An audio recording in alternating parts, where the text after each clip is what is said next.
Assalamualaikum warahmatullahi wabarakatuh. Hai hai hai. Good morning my beloved students and viewers. How are you today?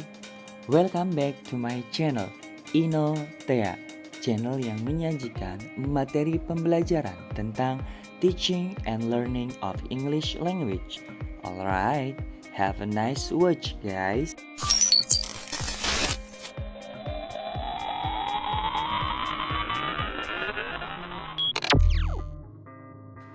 Baiklah, pada pertemuan kali ini saya sudah membuat video kompilasi.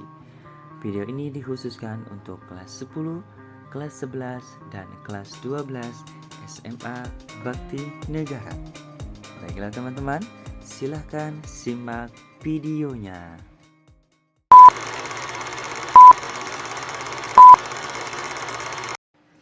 Baiklah teman-teman, materi yang pertama untuk kelas 10. Baiklah teman-teman, pada pertemuan pertama kita sudah membahas tentang noun dan sekarang kita membahas tentang pronoun. Adapun pengertian pronoun is a word that use it as substitute for a noun. Atau kita bisa tarik kesimpulan, pronoun itu adalah suatu kata yang digunakan sebagai cadangan ataupun pengganti dari kata benda. Seperti yang sudah kita pelajari dalam pertemuan yang pertama, noun itu kan terbagi menjadi 4, atas nama manusia, atas nama hewan, atas nama objek atau benda, dan atas nama tempat. Nah, jadi pronoun ini fungsinya adalah nanti untuk menggantikan 4 kategori kata yang berasal dari kata benda tersebut. Nah, jadi simpelnya adalah pronoun itu bisa kita katakan kata ganti daripada kata benda, seperti itu. Nah, selanjutnya contoh dari pronoun atau kata ganti. Yang pertama, ada pronoun for noun name of person atau kata ganti yang digunakan untuk menggantikan nama manusia. Contohnya she, he, we, dan they. Nomor 2, ada pronoun for noun name of animal atau kata ganti yang digunakan untuk menggantikan nama hewan. Di sini contohnya yaitu ada it. Dan selanjutnya nomor 3, ada pronoun for noun name of object or thing atau kata ganti yang digunakan untuk menggantikan nama suatu objek atau benda. Di sini contohnya ada this, that, these, and those. Dan yang terakhir ada pronoun for noun name of place atau kata ganti yang digunakan untuk menggantikan nama tempat. Contohnya ada here and there ya teman-teman. Next teman-teman, examples in simple sentences. Contoh-contoh di dalam kalimat yang sederhana ya teman-teman. Adapun contoh yang pertama di sini ada dari kata ganti untuk nama manusia. Di nomor 1 ada kalimat Rudy can buy a book and he also must buy a pen. Nomor 2, Cindy goes to school at 6 o'clock and she arrives at 7 o'clock. Dan nomor 3 ada I, Jarwo, and Alfian visit grandmother in the Bandung, but we have a lunch before arriving there. Nah, kita perhatikan nomor 1 terlebih dahulu. Nah, di sini ada kata Rudy dan di kalimat kedua kata Rudy berubah menjadi he. Nah, di sini kata gantinya yaitu adalah he daripada nama Rudy. Dan di nomor 2 di sini ada kata Cindy ya. Cindy di sini kata gantinya di kalimat kedua yaitu menjadi she, seperti itu. Nah, karena kalau yang nomor 1 itu kan Rudy, otomatis dia adalah nama seorang laki-laki dan dia juga kata gantinya pasti sudah baru tentu yaitu he. Sedangkan yang nomor 2 di sini adalah Cindy. Nah, otomatis dia adalah jenis kelaminnya perempuan dan kata gantinya pun berubah menjadi she. Dan nomor 3 ada I, Jarwo, and Alfian. Nah, di sini kan diawali dengan I. Nah, biasanya I itu menandakan kebersamaan dengan orang lain yaitu Jarwo dan Alfian.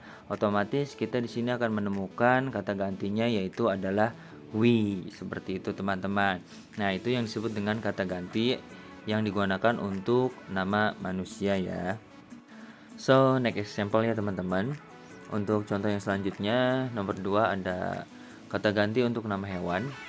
Di sini contohnya adalah I have a cat and it is so cute. Dan nomor 2 ada Mr. Joseph buys a cow and it is very big. Nah, kita perhatikan nomor 1 dulu. Di sini ada a cat atau seekor kucing di kalimat pertama, dan di kalimat kedua dia berubah menjadi it seperti itu. Nah, jadi seekor kucing di sini kata gantinya yaitu adalah it ya teman-teman, karena dia seekor hewan. Nah, selanjutnya ada kata a cow ya atau seekor sapi, dan kalimat kedua juga dia berubah menjadi kata gantinya yaitu it. Nah, karena alasannya apa ya? Karena dia alasannya seekor hewan juga. Nah, jadi apapun itu jenis hewannya, yang di darat, yang di laut ataupun yang di udara, semua mereka kata gantinya berubah menjadi it karena mereka adalah jenis hewan. So, teman-teman, yang ketiga ada contoh dari kata ganti untuk nama benda. Yang pertama ada I buy a new car but this is so expensive. Nomor 2 ada Rani likes a bicycle so much but I don't like that. Nah, kita perhatikan dulu yang nomor pertama, teman-teman. Di sini kata bendanya yaitu a car ya, dan kata gantinya yaitu adalah this seperti itu. Dan di nomor yang kedua, nama bendanya atau kata bendanya yaitu a bicycle. Selanjutnya kata gantinya yaitu adalah that. Nah, adapun this dan that itu teman-teman biasanya digunakan untuk kata ganti suatu benda yang sifatnya hanya satu gitu ya, atau tunggal, nggak banyak. Jadi bendanya hanya sebuah mobil atau sebuah sepeda. Nah, sedangkan kalau these dan those itu biasanya kata ganti yang digunakan untuk menunjukkan benda yang lebih dari satu atau jamak. Well, teman-teman, ada contoh yang terakhir. Contoh dari kata ganti untuk nama tempat ya. Di sini kalimat yang pertama ada my mother lives in Bandung now and I also live with her here. Nomor 2 ada my father must go to Solo and I must go there too. Well, kita perhatikan yang nomor 1 terlebih dahulu. Di sini nama tempatnya yaitu Kota Bandung ya, teman-teman. Dan kata gantinya kita bisa menemukan yaitu here. Next, yang nomor 2, di sini nama tempatnya yaitu Kota Solo, dan kita bisa menemukan kata gantinya yaitu adalah there. Nah, jadi kata here dan kata there itu menjadi kata ganti dari nama tempat tersebut. Dan here memiliki arti di sini, adapun there memiliki arti di sana. A few moments later. Well, teman-teman, kita sudah sampai ke part yang terakhir, yaitu kesimpulan dari apa yang sudah kita pelajari. Adapun kesimpulannya adalah pronoun adalah kata ganti yang berfungsi untuk menggantikan noun atau kata benda di dalam suatu kalimat. Nah, jadi fungsi pronoun itu sebagai kata ganti ya. Kata ganti dari apa? Kata ganti dari noun tersebut. Nah, adapun ketika kita ingin membuat kalimat sederhana dari pronoun, itu berarti kita membutuhkan paling tidak 2 kalimat. Yang pertama, kita bisa menyebutkan nama benda ataupun tempat ataupun nama hewan ataupun nama manusia, dan nanti kita tinggal mengganti di kalimat kedua sesuai dengan kebutuhan dari kata ganti kata benda tersebut. Nah, itu kesimpulan yang dapat disampaikan ya. Terima kasih. Next adalah kuis ya teman-teman, seperti biasa. Adapun kuisnya yaitu buatlah minimal 3 contoh dari pronoun dalam kalimat sederhana. Next, kirimkanlah hasilnya via WhatsApp ke guru mata pelajaran bahasa Inggris. Next, selamat mengerjakan dan terima kasih. Jadi, adapun manfaat dari kuis ini adalah untuk mengetes seberapa jauh pemahaman Anda dan skill Anda setelah mempelajari materi yang sudah disampaikan di bagian penjelasan. Oke, tetap semangat. Baiklah teman-teman, selanjutnya untuk materi kelas 11. Adapun materi yang akan kita bahas di pertemuan kali ini untuk kelas 11 yaitu tentang common noun. Common noun is word that denotes no one thing in particular, but it is common to any number of the same kind. Dalam bahasa Indonesia kita bisa katakan common noun itu jadi tidak menunjukkan satu kata yang khusus atau tertentu, tapi dia menunjukkan kepada kata yang sifatnya masih umum dan sejenis. Contohnya ada nomor pertama, take your book please. Nah, di dalam kurung ini ada keterangan ya teman-teman. Here book does not point out any particular book. Jadi buku di sini tidak menunjukkan suatu buku yang khusus. But it can be any books. Tapi bisa aja ini buku-buku yang lain gitu, kayak yellow book, novel, or magazine, seperti itu. Yang kedua ada I met a man yesterday.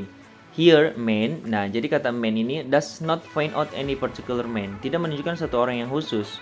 But it can be Budi, Andi, or Joshua. Nah, jadi di sini jadi seorang laki-lakinya itu bisa aja dia itu si Budi, si Andi, ataupun Joshua. Dan yang terakhir ada people must love their country. Nah, di sini kata common noun-nya itu adalah country. Nah, jadi country ini tidak menunjukkan satu negara yang khusus, tapi bisa aja dia tuh Indonesia, Jerman, ataupun Rusia. Nah, jadi intinya itu common noun itu digunakan ketika kita menyebutkan satu benda ya, ataupun satu tempat, ataupun satu tujuan yang sifatnya itu masih sifat umum gitu, bersifat umum, tidak mengkhususkan, tidak langsung menunjukkan poin yang kita maksud. Nah, itu contoh dari common noun ya. So, kesimpulannya teman-teman pada pembelajaran kali ini, jadi common noun itu digunakan tidak untuk menyatakan satu jenis benda yang khusus ataupun tertentu ya. Tetapi ini bersifat umum kepada jenis benda yang sama. Nah, seperti dalam contoh itu ada kata buku, ataupun ada kata seseorang dan nama negara ya teman-teman. Jadi kan kalau kita dengar kata ambil bukumu, nah di sini kan maksudnya buku itu kan ruang lingkupnya masih luas, buku apa gitu. Kalau enggak saya ketemu seseorang atau seorang lelaki, nah jadi seorang lelaki ini kan pasti punya nama. Nah jadi dia tuh sifatnya masih umum kalau common noun. Selanjutnya ada juga nama negara gitu. Kalau negara itu kan juga masih umum sifatnya. Negaranya tuh kan bisa apa aja. Nah itu yang disebut dengan contoh dari common noun ya. A few moments later. Baik, seperti biasa yang terakhir ada kuis ya teman-teman. Adapun kuisnya di sini adalah complete the blank with the common noun.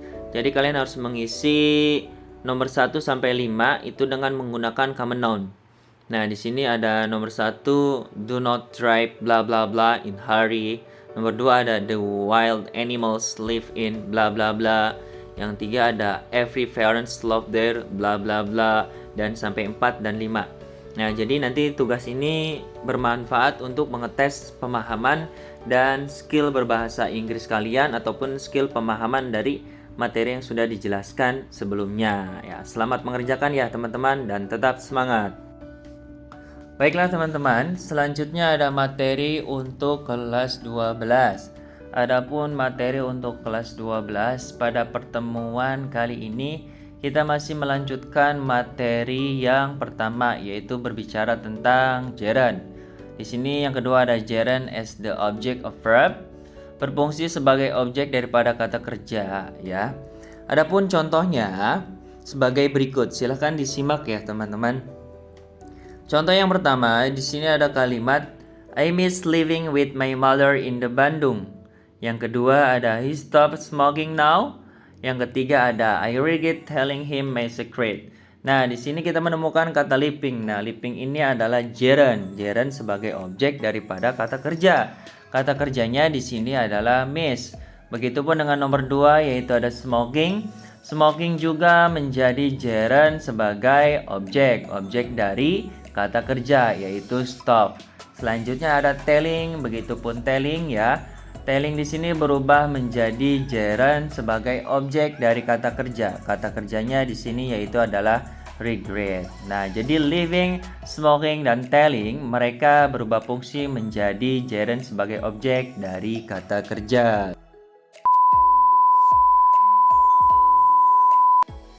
So, next teman-teman ada contoh yang lain. Di sini pertama ada he didn't taking my book. Nomor 2 ada I will continue studying in the campus. Dan nomor 3 ada she likes cooking fish. Coba kita perhatikan terlebih dahulu yang nomor pertama.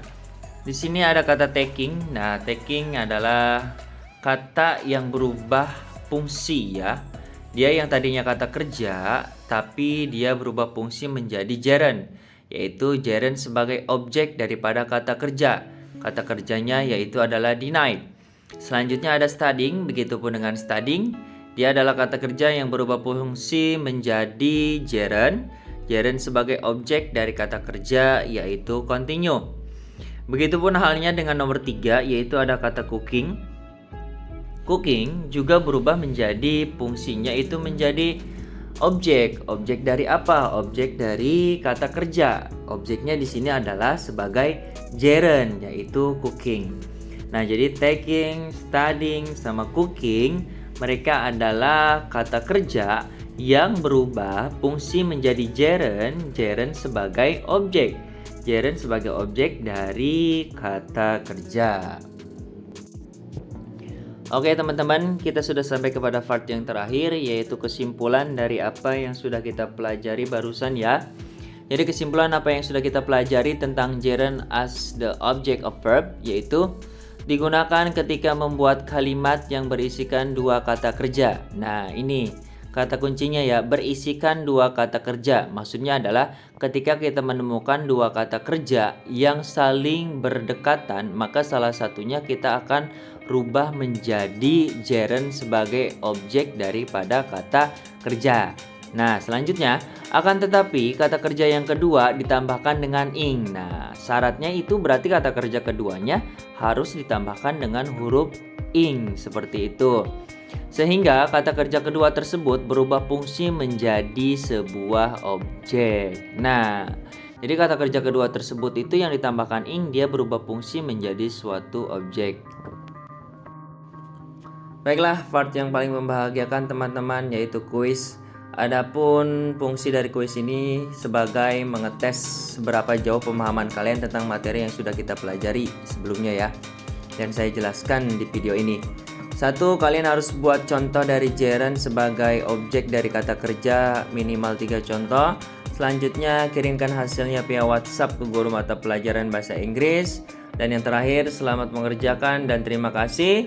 So, jangan lupa tetap jaga kesehatan dan selalu bersemangat untuk belajar. Selamat mengerjakan tugas-tugas yang sudah tersedia dan pelajarilah kembali apabila kalian masih belum memahami materi yang sudah dijelaskan. Dan jangan lupa teman-teman untuk selalu like, comment, and subscribe. Thank you so much and see you on the next video. The last I say, wassalamualaikum warahmatullahi wabarakatuh. Bye bye.